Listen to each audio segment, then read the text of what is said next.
Now in our studio with a look at all the action you can expect ahead.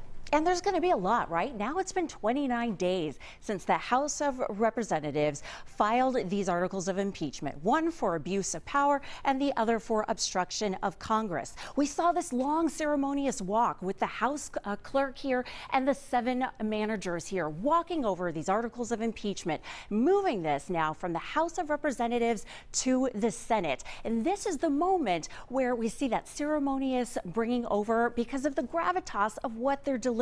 And this right here is the moment where things now move from the House over to the Senate.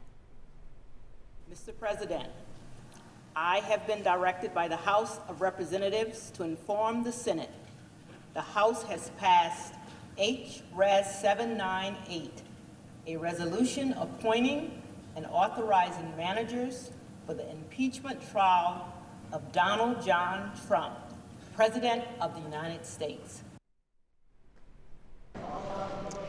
Now, yesterday, what we saw is Nancy Pelosi basically nominating the 7 impeachment managers. They were approved by the House. Now, who are the managers? They're basically the prosecutors who are going to lay out the case against the president in this Senate trial. These are the managers that we're seeing here, led by Representative Chairman Schiff. He is the chairman of the Intel Committee. They're the ones who did the investigative work in the impeachment inquiry, right? They brought in the witnesses. They were asking the questions, and then they were documenting all of the answers there.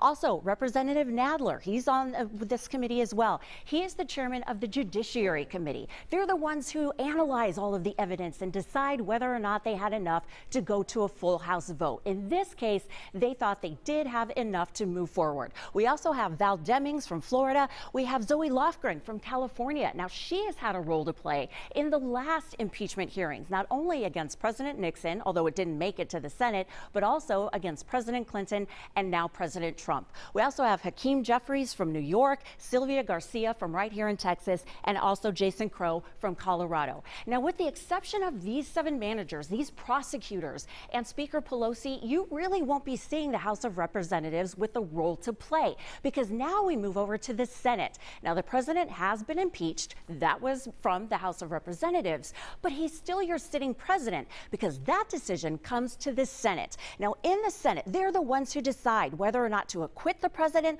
or to convict him and remove him from office. Now, that's never happened before, and it's unlikely to happen this time because of these 100 people who are essentially your jury in this impeachment. It's controlled by Republicans, and this has largely been a very partisan process.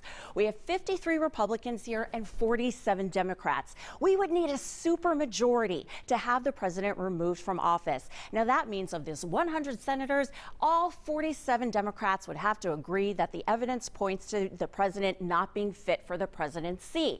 It also would mean 20 Republicans would have to agree with that assessment, giving you that 2/3 vote that you would need to remove the president from office. Now, when we look ahead here to what's going to be happening at this Senate trial, these 100 senators, 2 from every state, for us it's John Cornyn and Ted Cruz, both of whom are Republican, we would have to see a major shift in the power politics here. That doesn't look likely to happen, but again, we haven't seen the rules and we haven't seen the actual start of this trial.